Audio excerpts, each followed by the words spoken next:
네, 오늘 제가 준비를 하려고 했었던 주제는 MEB 애저 서비스 MEB 파이가 온다라는 거창한 제목을 달고 있는데, 네, 이게 또 참 일을 하다 보니까 시간이 부족하더라고요. 그래서 주로 이제 지토라고 하는 솔라나에 이제 지금 TBL 거의 1, 2 다투고 있는 프로토콜 위주로 좀 많이 준비를 한 것 같고 MEB 파이는 굉장히 근본이 없는 용어입니다. 지금 구글에 쳐도 아무것도 나오지 않고요. 예, 그냥 제가 만들었습니다. 그런데 언젠가 분명히 이런 단어가 트렌드가 되는 날이 올 거라고 장담할 수가 있을 것 같습니다. 어, 왜 MEB 파이라는 게 붐이 될 거다라고 생각을 하는지에 대해서부터 말하고 넘어가면 좀 좋을 것 같은데요. 지금은 저희가 블록체인에서 아무래도 최근에 리스테이킹 메타가 정말 많이 유행을 했던 것 같아요. 리스테이킹 메타를 필두로 뭐 이제 에어드랍 메타, 포인트 메타 이런 것들과 함께 사람들의 유동성을 조금이라도 이렇게 락업을 자기네 프로토콜, 자기네 레이어 2 같은 데다 시키고 오세요. 뭐 우리 쪽으로 오세요. 마치 이제 여름철에 속초 가면 횟집 아주머니들이 막 이렇게 잡아 당기는 것처럼 뭐 우리는 뭐 포인트도 주고 뭐 이제 에어드랍 이러면서 다들 이렇게 불러 모으는데 어 사실 한계가 어느 정도는 있을 수밖에 없습니다. 결국에는 전부 다 이제 아이겐 레이어 안으로다가 LST를 집어넣고 아무리 이제 이더리움에 있는 벨리들이 다른 블럭들에다가 이렇게 보안을 제공하고 블록 리워즈를 가져온다라고 하더라도 그것만으로 이렇게 전부 다 중앙화가 돼서 모인다라고 생각하기엔 좀 어려울 것 같고요. 그거 이상으로 뭐야? 여러분의 얼굴이 갑자기 사라졌네요. 아무튼 계속 말하겠습니다. 다시 보입니다. 네, 그래서 저는 사실 이제 MEB를 추출해가지고 나눠주는 방식이 아직 이제 남아있는 다른 레이어 1들이나 아니면 이제 마찬가지로 이더리움 레이어 2 진영에서 시도할 수 있는 추가적인 수익을 가져다주는 그런 부분이다라고 생각을 하고 있습니다. 그리고 MEB 에서 서비스는 이미 있는 단어로 알고 있기는 해요. 이거는 이제 저희가 플래시봇을 필두로 좀 이제 MEB 레지스턴시를 많이 가지고 있는 그런 이제 메인넷의 보안 영역이라던가 아니면 이제 MEB 레지스턴트한 덱스 이런 것들을 만들 때 주로 쓰는 이름인 것 같은데 저는 오늘 발표에서는 그냥 순수하게 사용자가 딱 돈을 넣는다. 그러면은 프로토콜이 대신 MEB를 추출한다. 그래서 사용자들한테 골고루 잘 뭐 나눠준다. 이런 것들을 좀 포커싱하고 있는 프로덕트를 위주로 이 단어를 사용을 했습니다. 그래서 저는 왠지 MEP가 올 것 같다. 네, 결론부터 두 발씩으로 말해봤고요. 발표자를 만들 시간이 너무 적어서라고 써 있는데 이거 진짜 너무 후딱 만들어서 좀 이거 너무할 정도예요. 감안하고 들어주셨으면 좋겠고요. 지토 말고도 다루고 싶었던 건 너무 많죠. 이제 플래시보것은 그렇다 치고 뭐 스킵, 이티널 랩스, 스웨이브 등등을 아주 간단하게는 넣어놓는데 성공했는데 어느 정도 뎁스로 설명할 수 있을지는 봐야 알 것 같습니다. 네. 지토는 사실 아시는 분들도 많을 것 같습니다. 이제 영어 교과서에 제가 쓰던 세대 영어 교과서에 이제 나오던 초록색 외계인도 이름이 지토였는데 그런 건 아니고 이 친구들은 지금 이제 솔라나에서 제일 잘 나가는 리퀴드 스테이킹 그런데 논리를 보면은 아주 심플한데요. 원래도 리퀴드 스테이킹은 수익성이 꽤 강렬하게 나오는 그런 프로토콜이다. 그런데 우리는 여기에 있는 밸리데이터들을 모으고 모아서 이 밸리데이터들의 밸리데이터들한테 우리들의 어떤 이제 클라이언트를 제공을 하겠다. 근데 이 클라이언트를 쓰면은 솔라나에서 MAB를 다 뽑아내서 먹을 수가 있다. 그래서 밸리데이터들도 조금 더 이득을 나눠가지고 그리고 이 밸리데이터들이 뽑아낸 MAB들을 여기다가 리퀴드 스테이킹한 사람들한테도 나눠준다. 다른 데들은 스테이킹 일즈밖에 받을 수가 없지만 우리는 스테이킹 일즈 플러스 MEB 일즈를 우리 프로토콜을 사용하는 사람들한테 라는 아주 심플한 그런 이제 구조를 가지고 있습니다. 네, 조심히 들어가세요. 감사합니다. 네, 네, 저희 한 분이 퇴근하셔서. 그리고 이제, 근데 지토랩스라고 하는 데가 어떻게 이제 이런 거를 만들게 됐나를 보면은 맨 처음부터 리퀴드 스테이킹으로 시작을 했다기보다는 MEB 인프라를 꽤 적극적으로 개발한 것들을 볼 수가 있습니다. 사실 맨 처음에는 이 친구들이 지토 솔라나라고 하는 제3자 이제 클라이언트를 만들고 잠시만요.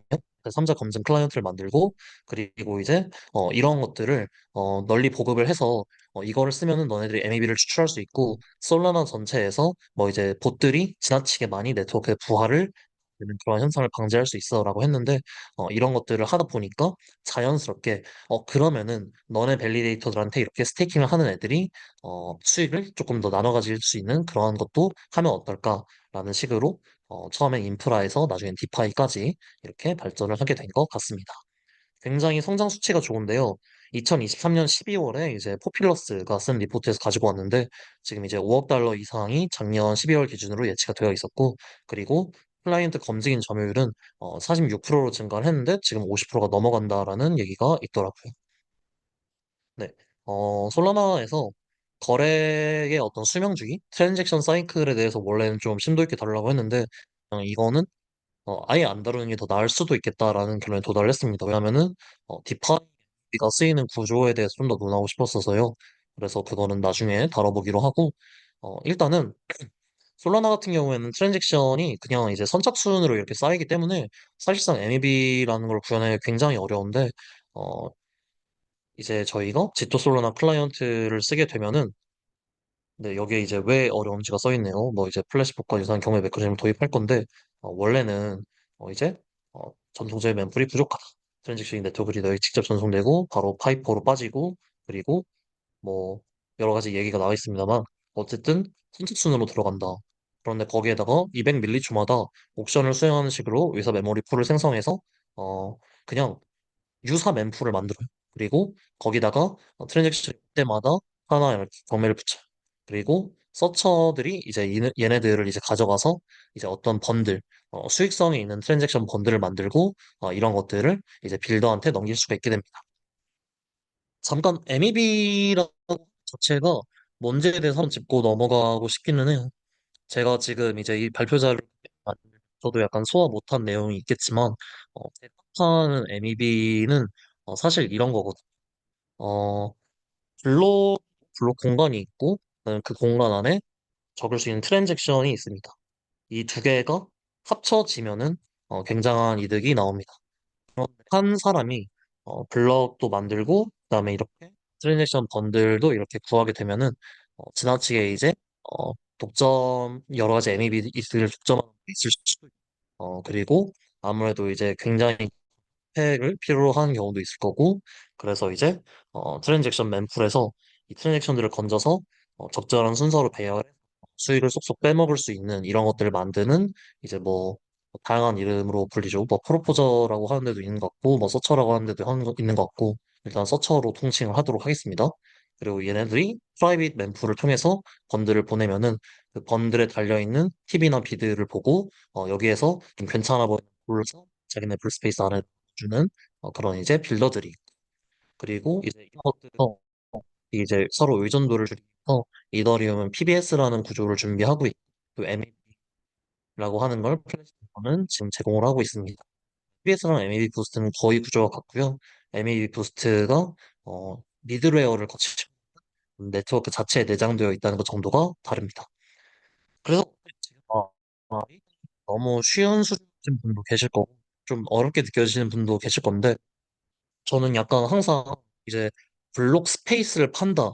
이게 도대체 무슨 말인지 안 갔었던 시절이. 그런데 그냥 너무 깊게 이해하지 않고 블록 스페이스, 뭔가 트랜잭션들을 적을 수 있는 공간이 있다. 그리고 여기 트랜잭션들이 있다. 근데 그 트랜잭션들을 좀 이제 보기 좋게 묶어놓은 묶음들도 있다. 적절한 이 트랜잭션 묶음을 결합시키면은 막 하늘에서 막 돈이 갑자기 쏟아진다. 그런데 그거를 한 사람이 이 묶음도 만들고 블럭 스페이스도 만들고 여러 가지 이유로 인해서 그냥 이제 누군가가 이 트랜잭션 묶음을 보부상처럼 지고 와서 이렇게 내다 팔면 이제 블럭 스페이스 만드는 애들이 그것들을 갖다가 결합시키고 아니면 자기네들의 블럭 스페이스를 오히려 다른 애들한테 팔아서 이 트랜잭션 번들을 배제할 수 있는 그런 권한을 주기도 한다. 이렇게 이해를 하면은 저는 MEB가 조금 더 쉬워지는 제가 설명을 지금 좀 장황하게 해서 오히려 더 어려운 비유가 됐을 수도 있습니다. 그래서 일단은 그런 일 하고 그래서 지토 같은 경우에는 원래는 솔라나라고 하는 뭐 MEB가 뭐 가능은 하냐 뭐 가능하지 않을 수도 있겠다 이런 특히 이제 MEB의 특성상 mem풀의 트랜잭션들이 지속적으로 좀 쌓여주고, 그리고 이 트랜잭션들을 적절하게 이렇게 배치를 함으로써 조금 더 돈을 벌게 하는 그런 오더 플로우, 그런 트랜잭션 플로우 하는데 이게 되게 의미가 있어. G2 MAB 클라이언트를 쓰게 되면은 mem에서 200ml초마다 경매를 수행함으로써 나중에 유사 mem풀을 만들고 트랜잭션을 하나하나 건져갈 수 있는 식으로 이렇게 조금 구조를 바꿔주기 때문에 과거에는 좀 MEB가 어려운 구현이 되는데 성공을 했다. 그런 정도의 이해를 하면은 될 것 같습니다. 제가 너무 모아서 설명을 하고 있으면 꼭 말씀해 주시고요. 그래서 여기에서도 서처라는 존재들이 존재를 하게 되고요. 그리고 얘네들이 그 유사 mem풀에서 트랜잭션들을 건져 올려서 트랜잭션 번들이라고 하는 나한테 딱 먹기 좋은 순서로 배열된 그런 이제 트랜잭션 묶음을 만들고, 그리고 이제 블록 엔진으로 그런 걸 전달하고, 블록 엔진이 벨리한테 전달을 하는, 그리고 이제 여기에 트랜잭션을 이제 처리를 해주는 TPU라는 친구들이 있는데 이 구조에 대해서도 조금 재미있는 점들이 있지만, 네, 여기서는 너무 깊게 다루진 않겠습니다. 그래서 결국에는 아까 전에 검색자 서처는 이 트랜잭션 번들을 옥션에 제출을 할 수가 있고, 이거는 사실 이더리움에서 지금 플래시봇이 하고 있는 거랑 굉장히 유사한데, 그래서 이 트랜잭션 번들과 여기에 이제 걸려 있는 뭐 얼마 정도를 뭐 내야 되는지 또는 얼마 정도를 받을 수 있는지 이런 것들을 보면서 이렇게 최종적으로 블록에다가 그 번들을 넣는 애들이 어떤 트랜잭션 번들들을 가져갈까를 보게 된다라고 생각을 해주시면 될 것 같습니다. 너무 어려우면은 네, 언제든지 제가 뭔가 추가적인 자료를 전달을 드릴 수가 있고요. 제가 혹시 너무 쉬운 내용을 말씀드리고 있는 거면 죄송합니다. 그래서 현재 같은 경우에는 솔라나에서 지토 솔라나 클라이언트를 쓰지 않으면은 상당히 MEB 캡처가 제한되고, 그리고 그러다 보면은 전체에서 좀 버려지는 MEB들이 있게 됩니다. 약간 이런 것들이 핵심인데 약간 굳이 비유를 하자면 지금 블록체인에서 뽑아먹을 수 있는 자원을 다 못 뽑아먹고 있고, 그래서 이쪽을 개발을 하면은 경제적인 효과가 엄청나다라고 이제 뭐 지금 또 선거철이기도 하니까 누군가 와서 이제 유세를 하는 거죠. 그러면 그분을 뽑아주고 싶지 않겠습니까? 현재 지토 솔라나 클라이언트가 어떤 제안을 하는 게 바로 이 MEB 캡처율을 최대한 늘리고, 현재 지금 그냥 땅바닥에 뿌려지고 있는 돈이 있다. 이거를 우리가 다 같이 벨리한테도 나눠주고 뭐 이제 유저들한테 나눠주자. 뭐 대충 이런 말을 하면서 지금 솔라나 전체에서 50% 이상의 그런 열광적인 지지를 받고 있다 정도로 생각을 하면 될 것 같습니다. 네, 그런데 이렇게 생각을 해보면은 또 생각이 들게 되는데 어? 너무 중앙화가 되는 거 아닐까? 라는 생각이 들어요. 그리고 실제로 원래 리도 또는 라이도가 솔라나에도 있었는데 선세팅이라고 되어 있는데요. 어, 갑자기 솔라나에서 중단을 해버렸습니다. ST 소울이라는 게 사라져버렸고, 그리고 이제 하루아침에 솔라나에서 가장 큰 리퀴드 스테이킹이 사라져버린 일이 있었는데, 이건 사실 솔라나 리퀴드 스테이킹 하는 애들은 중앙화라는 게 너무 무섭고, 내가 그동안 사용하던 인프라, 금융 인프라가 하루아침에 날아갈 수도 있구나 라는 거를 결국엔 깨닫게 된 것 같아요. 그런데 다행히도 지토는 뭔가 중앙화를 좀 방기를 할 수 있는 그런 인프라를 만드는 데도 관심이 많아서 여기 스테이크넷이라고 하는 거를 만들고 있습니다. 이 스테이크넷이란 무엇이냐?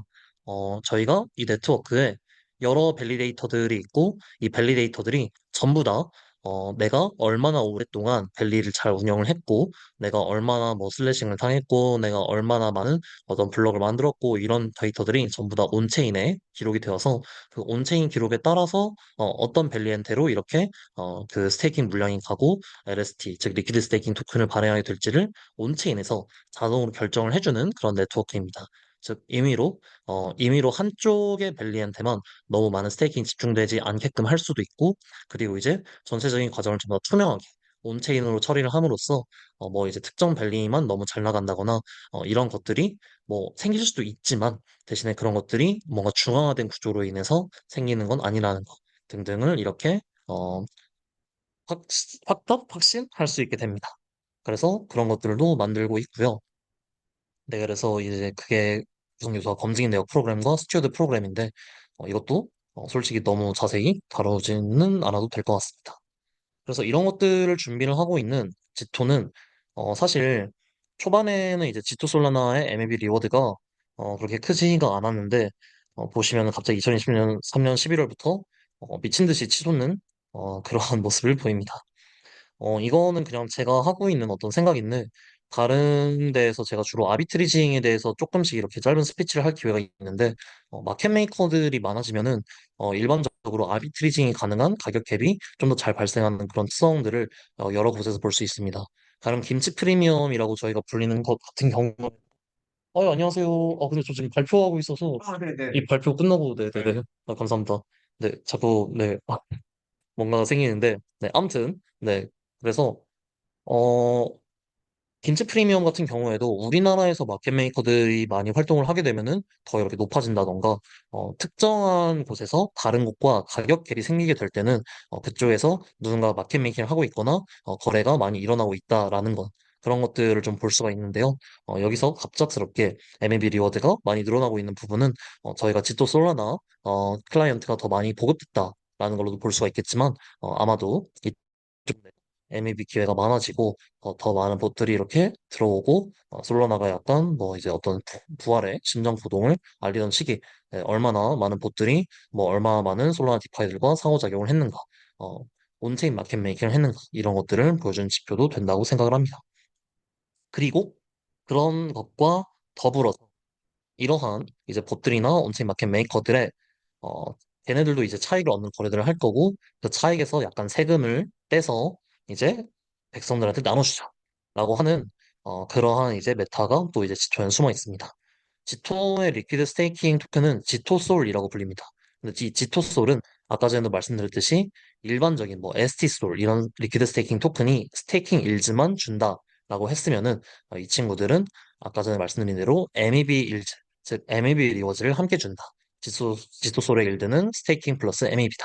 네, 이런 것들이 사실 최근 디파이에서 굉장히 좋아하는 메타이고 왜냐하면은 과거에 저희가 디파이에서 근거 없이 계속해서 이제 수익을 주면은 그건 무조건 좀 버블이다, 사기다 이런 게 좀 사람들한테 잘 각인이 됐기 때문에 요즘은 더더욱 MEB 뭐 아니면 저희가 주로 하고 있는 것처럼 아비트리지 뭐 이런 것들을 통해서 수익을 추가적으로 창출해서 유저들한테 나눠주려는 더 많아지고 있고 지토 솔라나 클라이언트의 보급과 더불어서 지금 굉장히 활발하게 발행이 되면서 아까 말씀드린 대로 지토를 솔라나에서 1, 2위를 다투는 그런 디파이로 만들었다라고 말씀드릴 수가 뭐 굳이 예쁜 말로 하자면 부정적 외부 효과를 제거해 가면서 ME의 베네핏을 극대화했다라고도 할 수 있겠지만 그냥 못한테 세금을 잘 걷어서 유저들은 돌려준다라는 메타다라고 생각을 해봤습니다.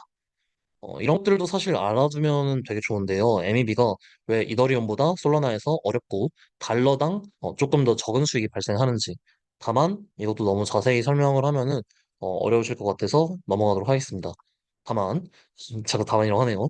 리퀴디티를 한쪽에서 이렇게 좀 컨센트레이티드 리퀴디티를 소싱하는 방식의 어떤 덱스나 리퀴디티 풀이 있으면은 아무래도 아비트리지 기회가 전체적으로 적어질 수밖에 없고요. 또 이제 중앙 집중식 주문 장부 CLOB가 있어서 이 CLOB가 여러 다른 디파이들의 오더북을 제공하고 있을 때 오더북이 전부 다 비슷하기 때문에 또 차익거래 기회가 줄어드는 그런 부분들이 있어서 솔라나가 아무래도 디파이 지형상으로도 그리고 아까 전에 말씀드린 대로 트랜잭션의 합의와 기록, 파이널라이즈 과정에서도 조금 더 MEB를 추출하기가 어려웠지만 그런 것들을 대체로 지토솔과 지토가 해결을 하고 있다라고 봐주시면 될 것 같습니다.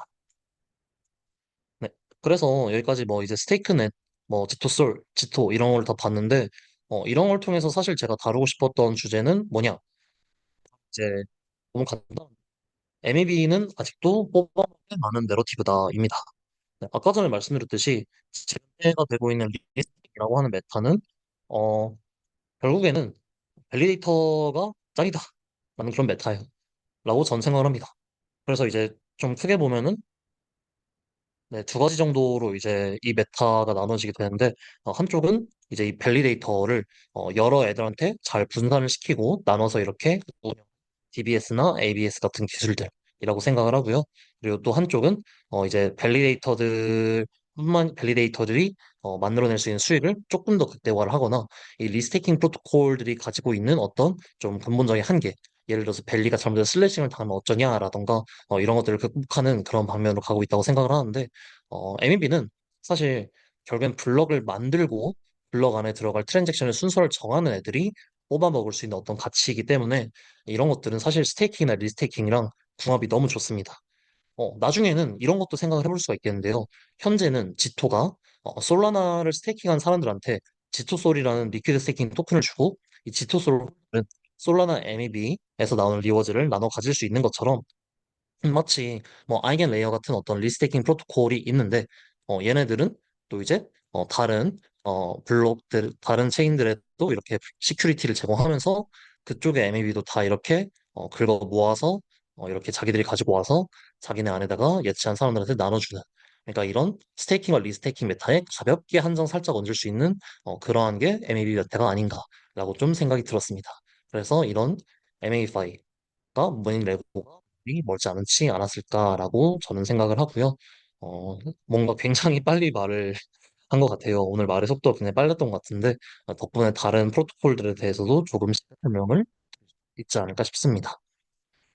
사실 지토가 하고 있는 일은 스킵이라고 하는 애가 사실 원조를 거슬러 올라가자면 다 플래시봇이 다 이더리움에서 먼저 한 거지만 스킵도 비슷한 거를 코스모스에서 하고 있었습니다. 스킵이 뭐냐면은 밸리데이터가 스킵 프로토콜을 키면은 스킵한테 일부 권한을 넘겨주고 스킵이 알아서 MEB를 하면서 자기네들도 수익의 일부를 챙기고 MEB 수익의 일부를 밸리한테 나눠주는 그런 프로토콜이다라고 봐주시면 되겠는데요. 스킵도 꽤 어떤 좋은 프로토콜이었다라고 생각을 해요. 아직도 잘 운영이 되고 있고 다만 스킵 같은 경우에는 1차적으로는 리퀴드 스테이킹이라던가 여기 스킵이 보유하고 있는 어떤 밸리데이터들의 어떤 소싱 풀에 사람들이 막 돈을 가져다 넣고 뭘 받아가고 이런 식의 어떤 디파이적인 내러티브는 좀 부족했던 것 같아요.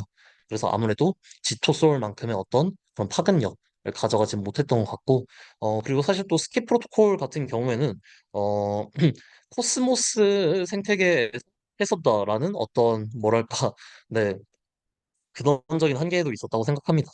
왜냐하면은 사실 코스모스 같은 경우에는 아무래도 각각의 체인들이 이것들을 존이라고 하는데 이 존들이 전부 다 밸리가 따로따로 이렇게 들어가게 되는 식으로 돼 있어서 하나의 밸리가 굉장히 여러 체인들에 영향을 끼치거나 넓은 범위를 영향을 끼치면서 MEB를 긁어 모아야 되는 그리고 그거를 자기네들한테 스테이킹한 애들한테 나눠줘야 되는 그런 메타에는 좀 덜 맞지 않았나라는 게 제 생각입니다.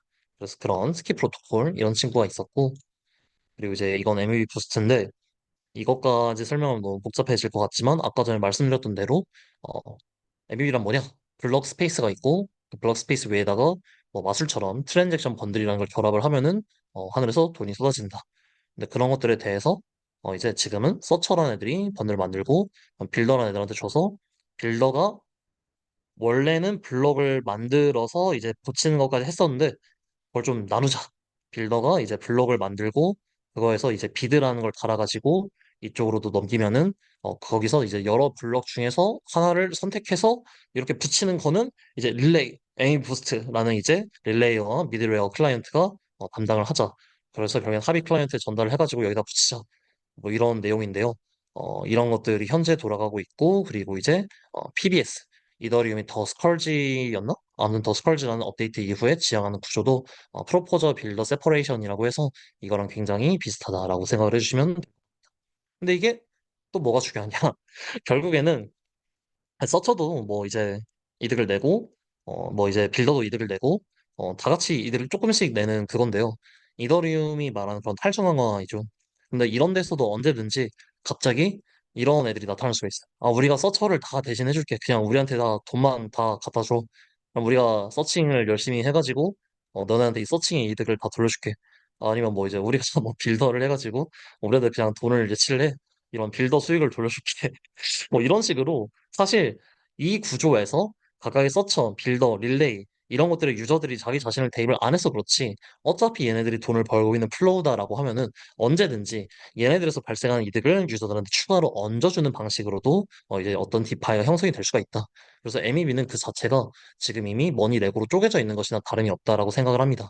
서처가 가져가는 뭐 빌더가 가져가는 뭐 이런 식으로 스페이스 제공자, 뭐 트랜지션 제공자 이런 애들이 가져가는 부분이 전부 다 이렇게 레고 블럭처럼 나누어져 있고 이런 것들을 합치거나 아니면은 다른 걸 합쳐서 유저들한테 전달하는 방식으로 어떤 이제 MEG 파일이라고 명명할 수 있는 그런 서비스를 만들기도 쉽다라고 말씀드릴 수가 있겠습니다.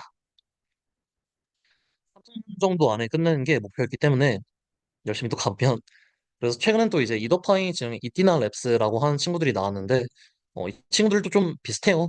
얘네들은 이제 어떤 거를 하겠다라고 말을 하냐면 얘네들은 이제 전체 MEB는 아니고 이더리움을 예치를 하면은 아비트리징을 열심히 하겠다. 델타 해칭 아비트리징 열심히 하겠다. 이게 뭐냐면은 기본적으로 이제 펀비 아비트리지나 아니면 이제 캐리 트레이드 같은 걸 하겠다는 건데요. 대충 설명을 하겠습니다. 제가 이제 거래소에서 현물 이더리움 하나를 삽니다. 그리고 이더리움 숏 하나를 칩니다. 그러면은 저는 델타 뉴트럴 위험 중립 상태가 됩니다. 그런데 돈을 법니다. 왜 그럴까요? 왜냐면은 이제 숏 포지션을 잡고 있으면은 펀딩 피라는 걸 받기 때문이죠. 펀딩 피가 무엇이냐? 네, 거래소는 롱 잡은 애들이 숏 잡은 애들보다 많으면 롱 잡은 애들이 숏 잡은 애들한테 돈을 주게끔 만들었고 숏 잡은 애들이 롱 잡은 애들보다 많으면은 숏 잡은 애들이 롱 잡은 애들한테 돈을 주게끔 만들었습니다. 왜 이런 구조를 만들었냐? 는 이것도 설명을 해도 되는지는 모르겠지만 제가 여러분이 다 아는 내용을 말씀드리고 있다는 전제하에 사실 현실 세계 선물에는 만기가 있습니다. 만기가 있기 때문에 선물이라고 하는 거는 만기에 가까워질수록 현물과 가격이 비슷해지는 성격을 가집니다. 네, 너무 당연하죠. 왜냐하면 선물의 가격이 현물의 가격과 다르다고 하면은 그건 뭔가 미래에 내가 어떤 상품을 인도받을 수 있는 권리의 가격이 아니 가치가 여기 가격이 반영이 되어 있기 때문에 차이가 나는 걸 테니까 만기가 가까워질수록 점점 더 가격이 비슷해질 겁니다. 그런데 크립토에는 만기가 없습니다. 선물에. 그냥 무기한 선물밖에 없습니다. 무기한 선물밖에 없다는 소리는 제가 무기한 갖고 있어도 된다는 뜻이죠. 근데 무기한 갖고 있으면 거래소가 곤란해요. 현실 세계 선물은 선물을 파는 쪽이 있으면 무조건 사는 쪽이 있어야 됩니다. 이 둘이 무조건 1대1로 똑같습니다. 근데 크립토에서는 아닙니다. 누군가 거래소에 와서 숏을 잡으면은 거래소가 롱 포지션을 홀딩을 반대쪽에서 해주는 거나 마찬가지입니다. 그래서 결국에는 롱이나 숏 중에서 한쪽이 비정상적으로 많이 있으면은 거래소는 뭐 숏 상황이 나오면 상관없는데 롱 상황이 나오면 거의 뭐 파산을 할 수도 있겠죠. 나쁜 경우에는.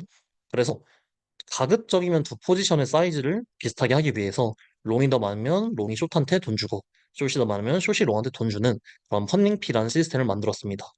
그러고 나서 생각을 해보니, 어? 롱 대신에 현물 하나를 잡고, 그 다음에 이제, 숏 하나를 잡고 있으면은, 그냥 펀딩 피 먹으니까 개꿀이네? 라고 생각하는 사람들이 나왔고, 실제로, 이런 페어를 잡아서, 거래소마다 펀딩 피만 먹고 다닌다거나, 아니면 이제 이런 펀딩 피의 차이를 이용해서 가장 펀딩 피를 주는 게, 적고, 주는 게 적은 곳에서 롱을 치고, 많이 받는 곳에서 숏을 치는 펀딩 피 아비트리지도 유행을 하게 됐는데, 대충 그런 거를 포함한 몇 개 정도 더 기법이 있지만 대충 그런 걸 포함한 것들을 자동화를 하겠다라고 말한다고 봐주시면 될 것 같습니다. 너무 당연하게 제가 알기로는 시파이가 섞여 있는 걸로 알고요. 요즘은 참 시파이가 섞여 있는 거 많이 하는 것 같은데 그러면 이거는 왜 여기서 다뤘냐? 이런 아비트리지도 사실 MEB의 한 분야로 들어가기 때문이죠. 이런 식으로 조금씩 조금씩 그런데 이더리움에서도 현재 이루어지고 있는 플래시봇 외에도 뭐 아비트라던가 이제 사실 플래시봇이 커버하지 못하고 있는 분야 같은 것들 이런 뭐 아비트리지 수익, 리퀴데이션 수익 이러한 소소하게 일어나는 온체인 수익들을 이렇게 또 모아서 유저들한테 전달을 하겠다 주장을 하고 있는 그런 프로토콜이 많아지고 있다라는 점에서 가져와 봤습니다. 제가 알기로는 이띠나도 이제 이더파이 등등으로 이제 악명 높은 아서 헤이즈가 수장하는 프로젝트로 아는데 아무튼 참 머리를 잘 굴리는 양반인 것 같아요. 네, 그래서 왜 이티나 랩스에 대해서 다뤄보고 싶었냐? 아까 전에 말씀드린 우리가 전통적으로 MEB라고 이해하고 있는 것들뿐만이 아니라 뭐 아비트리지, 리퀴데이션, 뭐 다양한 것들이 이제 이런 것들을 더 너희들의 토큰을 통해서 해서 그 수익을 너네한테 돌려줄게 라는 내러티브로 점점 더 시장에 많이 나오고 있지 않나 라는 거를 말하고 싶었습니다. 그래서 Understanding the Risk of Equity Finance 약간 얘네가 좀 어, 어, 나쁜 말로 하면 이제 좀 좆되는 거 아니야? 라는 이제 시각이 시장에 또 많다고 하는데요. 그래도 이제 테라 루나 같은 구조는 아니지만 그래도 얘네들의 어떤 고수익률은 오래 지속하지는 못할 거다. 왜냐하면은 이러한 아비트리지를 계속 이제 하다 보면은 카피도 당하고 뭐 이제 그런 펀딩 피를 먹는 것도 사실 불장에서만 가능한 일이 아니냐 이런 비판도 나오고 있고요. 뭐 기타 등등의 비판이 있는데 그래도 아직까지는 좀 잘 된 것 같습니다. 굉장히 많은 밸류가 이거는 뭐야 ST 이더네요. 여기에는 안 나와 있지만 굉장히 많은 밸류가 이미 이티널 랩스 안으로 TBL이 되어서 묶였다라고 알고 있습니다. 플래시봇을 제가 아까 전에 에미 부스트에서 다루고 초반에도 한번 이렇게 다뤘던 것 같은데 이 플래시봇은 사실 어떤 좀 자기 모순을 안고 있는 그런 서비스입니다. 그럼 플래시봇은 되게 탈중앙화를 하고 싶었어요. 어? MEB 이거 보니까 컴퓨터 하드웨어 성능 좋고 이제 여러 이더리움 블록을 만들 수 있는 애들만 더 부자 되는 거 아니야? 이거를 내가 탈중앙화를 시켜버리겠어. 뭐 서처 뭐 빌더 뭐 아니면 뭐 릴레이어 뭐 이런 걸로 다 나눠서 얘네들이 다 같이 돈을 벌게 해주겠어 라고 했지만 현재 어쨌든 그런 이런저런 과정을 거쳐서 지금 플래시봇을 거쳐서 만들어지는 이제 리더링 블록이 지금 80% 이상이 돼버렸어요. 이제 5개 블록 빌더로 되어 있는데 플래시봇이 압도적으로 많습니다. 그러니까 플래시봇이 점점 더 이제 소위 말하는 싱글 페일러 포인트가 되어가고 있는 거죠. 플래시봇이 뻗으면은 리더링도 같이 뻗는 거 아니냐.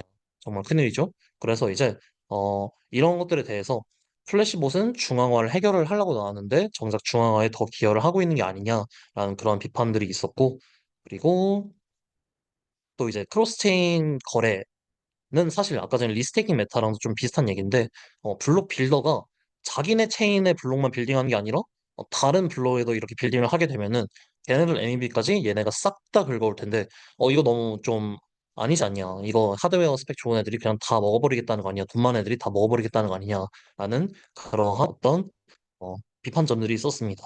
그래서 이런 크로스체인 블록 빌더들의 MEB 독점 문제도 해결을 하고 그리고 또 하나 그 뭐야 뭐였죠? 네, 그 플래시봇이 중앙화를 해결하고 싶었는데 오히려 중앙화를 더 부추기고 있다는 부분 이런 것들을 해결하기 위해서 지금 이제 얘네가 만들고 있는 메인넷이 있습니다. 레이어 1과 레이어 2인가가 있습니다. 그게 바로 이제 이름이 스웨이브입니다. 네? 스웨이브에 아마 스터디파이라는 방에 들어 계신 분들은 아실 수도 있는데 한국 분들도 이제 참여를 하고 계시죠. 아무튼 이 스웨이브가 바로 공통 멤플입니다. 레이어 제로 블록체인. 그냥 아무 네트워크에서나 예를 들어서 이더리움이든 레이어 2든 뭐 레이어 3든 제가 그냥 한 멤플에다가 이제 다 트랜잭션을 모아야 된다라는 굉장한 주장이에요. 멤플이 다르게 있어야 되는 게 아니냐가 아니라 그냥 멤플을 다 한 대 모아버리자. 대신에 저는 거래를 제출한 게 아닙니다. 그럼 이게 도대체 뭔 소리일까요? 네, 특정 조건의 맥락에서 목표를 반영하고 다양한 정도의 복잡성을 가지신 선호도를 제출합니다. 솔직히 말해서 이게 아직은 무슨 소리인지 저도 잘 모르겠습니다. 물론 사전적으로는 이해가 돼요. 제가 예를 들어서 뭐 A한테 뭐 오이더를 보낸다 이런 거는 그냥 누가 봐도 A한테 오이더를 보내고 싶은 건데 예를 들어서 뭐 이제 제가 어떤 복잡한 트랜잭션들을 해서 이렇게 온라인에 한번 쳐줘라던가 이런 것들 할 수가 있겠죠? 근데 그동안에는 이게 A체인에서 일어나면 A체인 맨플로 가서 당연히 A체인의 블록 빌더가 먹을 수 있는 그런 이제 MEB가 되곤 했는데 지금 심지어 뭐 공통 맨플로 가서 이 다른 곳에 있는 벨리한테 갈 수도 있고 그래서 그 벨리가 이 블록을 만들어서 또 저쪽으로 이제 보내줄 수도 있고 좀 어지러운데 이제 MEB를 먹을 수 없는 애들한테 이 트랜잭션 번들을 보내서 걔네가 이제 블록을 만들어서 거기다 트랜잭션 번들을 넣어서 걔네가 이제 원래 있어야 될 블록들로 이렇게 연결을 시켜준다거나 이게 무슨 소린지 모르시겠다면 전 정상이라고 생각을 하는데요. 아마 한 이제 1년 뒤면은 또 스웨이브도 지금 아이언 레이어처럼 모두가 그냥 다 당연히 이해하는 인프라가 돼 있을 것 같아서 여러분도 그냥 이런 게 플래시봇이 만들고 있나 보다 정도만 아셔도 되지 않을까라고 생각을 합니다.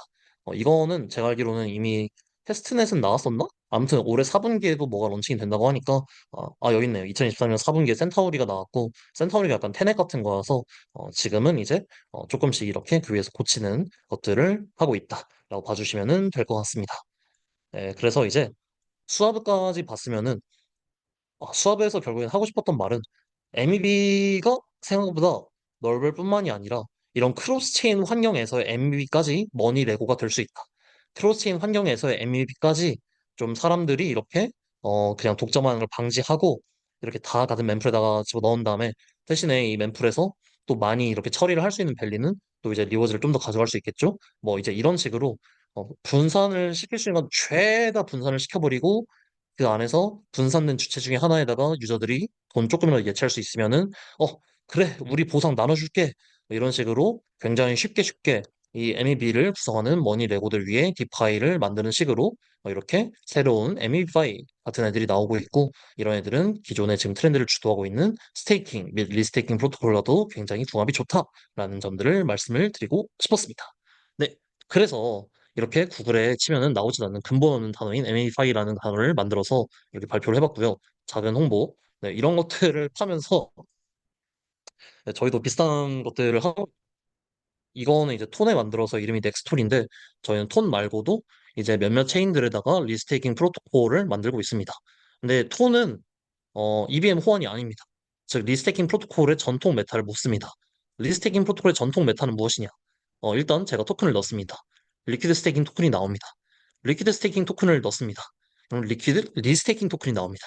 그리고 이 리퀴드 스테이킹 토큰은 아이겐 레이어 같은 데 보내다가 예치를 합니다. 어, 굉장히 심플한데 톤 같은 애들은 그게 안 되죠. EVM 호환이 아니니. 그러면 어떻게 해야 될까요? 저희는 어, 네, 아비트리지를 합니다. 저희도 이제 아비트리지 펌이기 때문에 풀리 온체인 아비트리지를 하기도 하고, 네, CXDEX 아비트리지를 하기도 하는데, 그 과정에서 네, 이제 리퀴드 스테이킹 토큰이 예치되면은 EVM 계열 애들이면 그냥 아이겐 레이어 보내면 되지만, 저희는 톤, 앱토스 이런 EVM 호환 안 되는 곳에서는 네, 아비트리지를 쳐서 수량을 불려서 그들에게 돌려줍니다. 그리고 이 과정은 아까 전에 말씀드린 대로 어떤 MEP의 초기 과정 정도로 이해를 할 수가 있겠습니다. 초기 과정이죠, 아무래도. 왜냐하면은 사실 아비트리도 풀리 온체인 아비트리 정도가 MEP이고 CX 덱스 아비트리는 또 MEP로 보기가 애매한 부분도 있습니다. 근데 그게 다 무슨 상관이겠는가? 어차피 돈만 벌면 되는 것을 은 농담이고, 네, 이제 생태계 내에서 토큰들이 잘 이렇게 수반될 수 있도록 도와주는 역할을 하는 그런 프로젝트로 자리매김을 해보려고 하고 있고요. 왜 하필 톤 버전을 가져왔냐 하면은 PPT가 좀 깔끔하게 잘 나온 것 같아가지고, 그래서 지금 지토폴 톤이라고 돼 있죠. 딱 봐도 네, 이런 지토폴 톤을 하고 있고, 나중에 가서는 펜들 파이낸스폴 톤이라고 돼 있는데, 이건 뭐 중요하진 않지만 지토 같은 것들이 아직 살짝 더 해볼 수 있는 건 원금을 먹는 부분, 스테이킹 일들을 먹는 부분, 그리고 MEB 일들을 먹는 부분을 또 분리해서 따로따로 이렇게 판매를 하거나 유통을 하는 게 가능하게끔 할 수도 있습니다. 그걸 리더에서 하고 있는 게 펜들 파이낸스고, 이렇게 되면 뭐가 좋냐? 이런 애들을 쌓고 또 쌓아서 파생금융 상품을 만들기에 엄청 좋습니다. 파생금융 상품을 만들려면 어딘가에서 이익이 발생을 해야 되기 때문에 그런 것들을 위해서 여기는 이제 원금에 대한 클레임 권한, 여기는 스테이킹 일즈 클레임 권한, 여기는 MEB 일즈 클레임 권한, 이런 식으로 또 나눠가지고 그런 것들을 가지고 디파이를 차곡차곡 쌓으면은 그래도 사람들이 안전하다고 생각하는 범위 내에서 조금 더 지속 가능한 그런 수익원을 가지고 있는 디파이를 만들 수 있지 않겠느냐라는 얘기도 나오고 있습니다. 그런데 그런 것들이 또 어떤 버블을 만들지는 모르는 일이기 때문에 제가 마냥 그런 메타를 지지한다기보다는 이런 게 조금 시장에서 관찰이 되는 것 같다. MEB가 머니 레고화 되고 있는 것 같고, 그리고 이런 것들을 통해서 또 이제 쪼개고 파생 금융 상품을 또 만들려는 움직임이 있는 것 같다. 저희 이제 톤뿐만이 아니라 EBM 호환되는 체인들에서도 이런 거 비슷한 걸 하려고 하고 있고, 아마도 저희는 아비트리지를 쓰고 있지만 저희도 사실 뭔가 조금 더 심화가 되면 MB를 좀 더 많이 도입을 하고 싶은 마음도 있고, 아마 이렇게 생각 저희 팀뿐만이 아닐 거라는 점. 앞으로 이런 리스테이킹이나 리퀴드 스테이킹 메타와 MEB가 어떤 식으로 결합해 가는지를 지켜보셔도 좀 재밌지 않을까라는 생각을 가지면서, 사실 이 발표 자료를 1시간 만에 만들었기 때문에 굉장히 빈약한 부분이 많았는데 잘 들어주셔서 감사합니다. 하는 말씀을 끝내도록 하겠습니다. 감사합니다.